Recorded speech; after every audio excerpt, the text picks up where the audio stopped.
নমস্কার বন্ধুরা, আজকে আমি পুরাতন দিনের একটা রেসিপি নিয়ে আপনাদের সামনে আসছি। এই রান্নাটা আমার মা কাকিমার কাছ থেকে শেখা, হাঁড়িতে মাংস রান্না। এইভাবে একবার পাঁঠার মাংস রান্না করে খেয়ে দেখবেন, অসাধারণ টেস্ট। হাঁড়িতে মাংস রান্নার টেস্টই আলাদা। এই যে দেখুন, মাংসগুলো দেখলেই খেতে ইচ্ছা করবে, এত সুন্দর হয়েছে।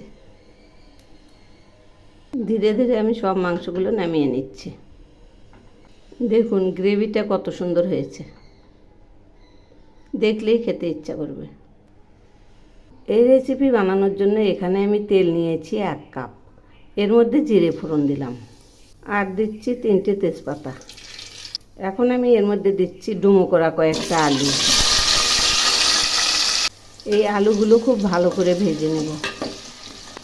এই আলুগুলো আরেকটু ভাজা হবে। এই যে দেখুন, আরেকটু ভাজা হবে। আলু ভাজা হয়ে গেছে। এবার আমি এর মধ্যে 500 গ্রাম মাংস দিলাম আর দিচ্ছি পরিমাণ মতো হলুদ, স্বাদ মতো লবণ।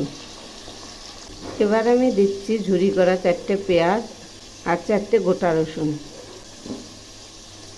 এখন আমি দিচ্ছি 2 চামচ লঙ্কার গুঁড়ো আর দিচ্ছি 2টো পেঁয়াজ বাটা। এখন আমি দিচ্ছি 2 চামচ জিরে বাটা, 1 টুকরো আদা বাটা, দিচ্ছি একটা থেতো করা রসুন। এবার আমি এগুলি নেড়ে দিচ্ছি।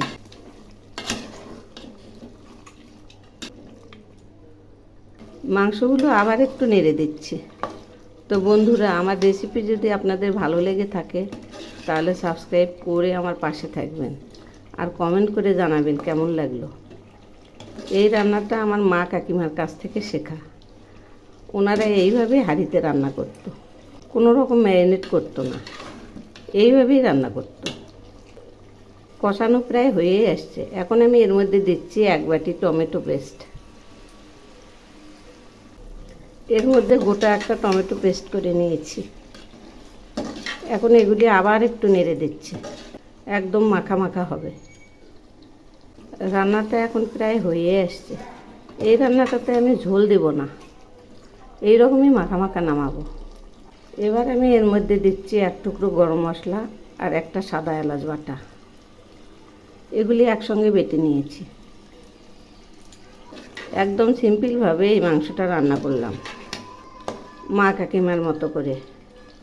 এই যে দেখুন কত সুন্দর হয়েছে গ্রেভিটা, দেখলেই খেতে ইচ্ছা করবে। এই যে দেখুন, এইরকম মাখা মাখা হয়েছে। রান্নাটা হয়ে গেছে, এখন নামাবো। মাংসটা নামিয়েছি, দেখুন কি দারুণ হয়েছে। এভাবে একবার বানিয়ে খেয়ে দেখবেন, অপূর্ব স্বাদ। একবার খেলে আবার খেতে ইচ্ছা করবে।